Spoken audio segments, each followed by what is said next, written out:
বিসমিল্লাহির রহমানির রহিম। ১৯৭১ বাঙালি মুসলমানদের ইতিহাসের নতুন এক দিগন্ত উন্মোচনের বছর। ১৯০ বছরের পরাধীনতার অভিশাপ মুক্ত হয়ে আরেক পরাধীনতার বেড়াজালে ১৯৪৭ আবদ্ধ হয়ে পড়েছিল বাঙালি মুসলিম সমাজ। ভৌগোলিকভাবে বিচ্ছিন্ন দুইটি ভূখণ্ড একক দেশ হিসেবে প্রতিষ্ঠিত হল। কথা ছিল, মানুষ মানবিক মর্যাদা নিয়ে বাঁচতে পারবে, সাম্য প্রতিষ্ঠা হবে, সামাজিক ন্যায় বিচার কায়েম হবে, উন্নতি, সমৃদ্ধি ও ভ্রাতৃত্ব প্রতিষ্ঠা হবে।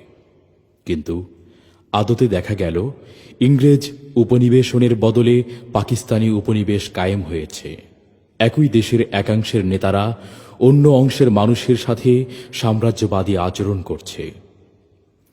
বাংলার মানুষকে দ্বিতীয় শ্রেণীর নাগরিক বানিয়ে রাখা হচ্ছে। সরকারি চাকুরি, নিরাপত্তা বাহিনীতে বাঙালিদের বঞ্চিত করা হচ্ছে। উন্নয়নে বৈষম্য হচ্ছে। সোনার বাংলা শ্মশানে পরিণত হচ্ছে। স্বভাবতই রুখে দাঁড়ায় বাঙালিরা। সাম্য, মানবিক মর্যাদা ও সামাজিক ন্যায় বিচার নিশ্চিত করার জন্য ব্যাকুল বাংলার মানুষ তাদের উপরে চাপিয়ে দেয়া এক যুদ্ধে জীবন বাজি রেখে সংগ্রাম করে। লাখো শহীদের জীবন, রক্ত, হাজারো মা বোনের সম্ভ্রমের বিনিময়ে অর্জিত হয় আরেকটি স্বাধীনতা। আবারও আশায় বুক বাঁধে বাংলার মানুষ। এবার বুঝি নিজস্ব সংস্কৃতি, বোধ, বিশ্বাস ও নিজস্ব চেতনা বিধৌত পন্থায় রাষ্ট্র, অর্থনীতি ও সমাজনীতি প্রতিষ্ঠা করা যাবে। এবার বুঝি বাঙালির কাঙ্ক্ষিত মুক্তি, সমৃদ্ধি আসবে। কিন্তু হায়, স্বাধীনতার পরে পাকিস্তানি উপনিবেশিক শাসনামলে নির্বাচিত সাংসদদের দায়িত্ব দেয়া হল সংবিধান রচনা। তারা জনমত যাচাই না করে, বাঙালির ইতিহাস, ঐতিহ্য, চেতনার গভীর বিশ্লেষণ না করে ভিনদেশী সংবিধান থেকে ধারণা নিয়ে তৈরি করলেন একটি সংবিধান। স্বাধীনতার পরবর্তী বছরগুলোতে রাজনৈতিক হানাহানি, ক্ষমতার পালাবদলের সহিংসতা, রাষ্ট্রীয় ক্ষমতা ব্যবহার করে অনাচার, আমলাতান্ত্রিক অযোগ্যতা, অদক্ষতা, অর্থনৈতিক ভঙ্গুরতা, বিশৃঙ্খল শিল্পায়ন, অপরিকল্পিত নগরায়ন, মুহুর্মুহু সামরিক অভ্যুত্থান ইত্যাদিতে মানুষের জীবন দুর্বিষহ হয়ে উঠেছিল। এর মূল কারণ ছিল বাঙালির স্বাধীন ভূখণ্ড পরিচালনার জন্য যথার্থ নীতির অনুসরণ না করা। এই বাস্তবতাকে অনুধাবন করে এদেশের শীর্ষ জনবুদ্ধিজীবী, গণমানুষের ঐতিহাসিক সামাজিক প্রতিষ্ঠান, উলামায়ে কেরাম ও দেশের সকল শ্রেণী পেশার মানুষের নেতৃত্ব ও অংশগ্রহণে ১৯৮৭ সালের ১৩ই মার্চ প্রতিষ্ঠিত হয় ইসলামী আন্দোলন বাংলাদেশ। প্রতিষ্ঠার পর থেকেই ইসলামী আন্দোলন বাংলাদেশ দেশের সর্বত্র দেশ, ইসলাম ও মানবতার পক্ষে জনমত গঠনের কাজ করেছে, আজও করে যাচ্ছে। ইসলামী আন্দোলন বাংলাদেশের লক্ষ্য প্রচলিত জাহেলি সমাজ ব্যবস্থার পরিবর্তন সাধন করে ইসলামী আদর্শ বাস্তবায়নের মাধ্যমে খেলাফতে রাশেদার নমুনায় বাংলাদেশকে একটি কল্যাণ রাষ্ট্রে পরিণত করা। উদ্দেশ্য, দুনিয়ায় শান্তি ও আখিরাতের মুক্তি লাভের জন্য আল্লাহ তাআলার সন্তুষ্টি অর্জন। ইসলামী আন্দোলন বাংলাদেশের কর্মসূচি: ১. দাওয়াত। একটি সুখী সমৃদ্ধ কল্যাণ রাষ্ট্র গঠনের লক্ষ্য বাস্তবায়নের জন্য জনসাধারণকে সচেতন করা এবং সর্বস্তরে আমর বিল মারুফ ও নাহি আনিল মুনকার তথা ন্যায়ের প্রতিষ্ঠা চালাতে সকলকে উদ্বুদ্ধ করা। ২. সংগঠন। আন্দোলনের উদ্দেশ্য ও লক্ষ্যের প্রতি আগ্রহী সংগঠন, প্রতিষ্ঠান, দল ও ব্যক্তিদেরকে ইসলামী আন্দোলন বাংলাদেশের কাফেলায় সংঘবদ্ধ করা। ৩. জ্ঞানার্জন ও প্রশিক্ষণ। নৈতিকতা সমৃদ্ধ আলোকিত মানুষ গড়ে তোলার লক্ষ্যে প্রয়োজনীয় ধর্মীয় জ্ঞান প্রসারের পাশাপাশি প্রচলিত জ্ঞান বিজ্ঞান চর্চা, কর্মমুখী শিক্ষা ও প্রশিক্ষণের মাধ্যমে জনগণকে সুশিক্ষিত, দক্ষ ও আদর্শিক নাগরিক হিসেবে গড়ে তোলা। সংঘবদ্ধ লোকদের আদর্শিক, আধ্যাত্মিক, রাজনৈতিক, সামাজিক ও সাংগঠনিক দিক থেকে ইসলামী সমাজ গঠনের যোগ্য সৈনিক হিসেবে গড়ে তোলা। ৪. ঐক্য। ইসলামের সুমহান আদর্শের ভিত্তিতে গণমানুষের মধ্যে সুসম্পর্ক ও সংহতি সৃষ্টির চেষ্টা চালানো। ৫. শিক্ষা সংস্কার। জাতীয়ভাবে সর্বজনীন কল্যাণকে সামনে রেখে প্রচলিত মাদ্রাসা শিক্ষার উন্নয়ন এবং স্কুল কলেজ ও বিশ্ববিদ্যালয়ের সাধারণ শিক্ষাকে ইসলামী শিক্ষা ব্যবস্থার সমন্বয়ে কর্মমুখী শিক্ষা ব্যবস্থা প্রবর্তনের চেষ্টা চালানো। 6. খেদমতে খালক।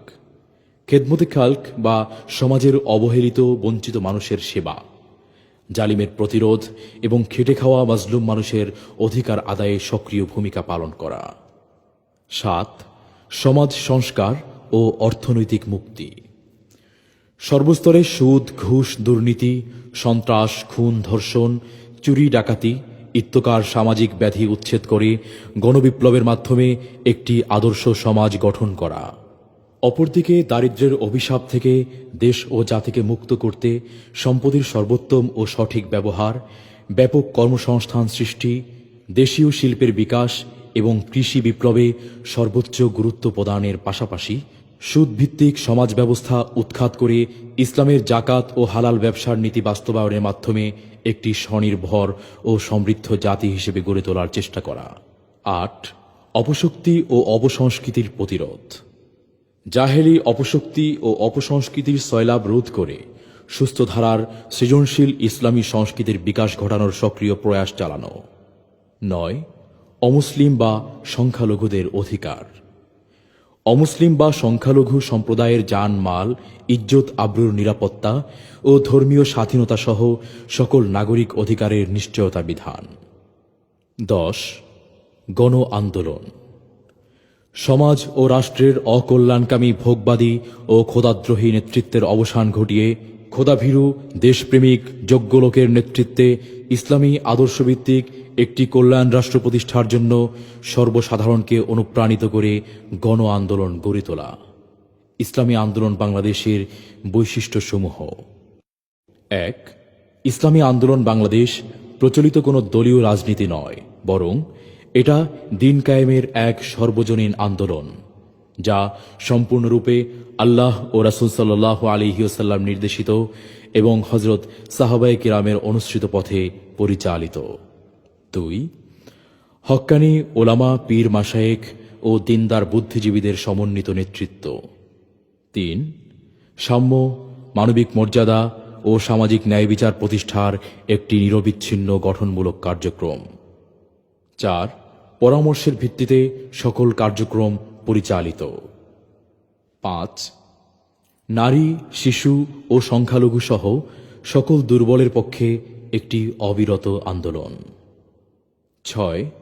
দেশে বিরাজমান মতাদর্শগত অর্থাৎ এদেশের মানুষ পুঁজিবাদী গণতন্ত্র, সমাজতন্ত্র ও ধর্মনিরপেক্ষতাবাদ চায় নাকি ইসলামী আদর্শভিত্তিক কল্যাণ রাষ্ট্র চায়, সংকট নিরসনকল্পে গণভোট ও মুসলিম জাতিসংঘ প্রতিষ্ঠার প্রবক্তা।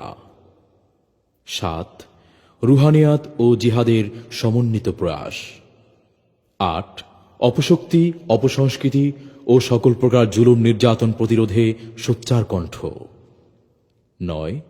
আদর্শ মানুষ গড়ার এক অনন্য সংগঠন। 10. প্রচলিত ধারার রাজনীতি নয়, বরং আমর বিল মারুফ ও নাহি আনিল মুনকারের দায়িত্ব পালনে একটি ঐক্যপ্রয়াসী শক্তি। 11. ইসলাম বিরোধী সকল কর্মকাণ্ড, নীতি ও পদক্ষেপের বিরুদ্ধে আপোষহীন অবস্থান। 12. এই আন্দোলনের বিপ্লবী স্লোগান শুধু নেতা নয়, নীতির পরিবর্তন চাই। অতএব দল মত নির্বিশেষে সকলের কাছে উদাত্ত আহ্বান, আসুন দেশের স্থায়ী শান্তি ও মানবতার সার্বিক মুক্তির লক্ষ্যে ইসলামী আন্দোলন বাংলাদেশে যোগদানের মাধ্যমে ইমানি দায়িত্ব পালন করি এবং বাংলাদেশকে একটি পূর্ণাঙ্গ কল্যাণ রাষ্ট্রে পরিণত করার সর্বাত্মক আন্দোলনে অংশগ্রহণ করে উভয় জাহানের কামিয়াবি অর্জন করি। আল্লাহ হাফেজ।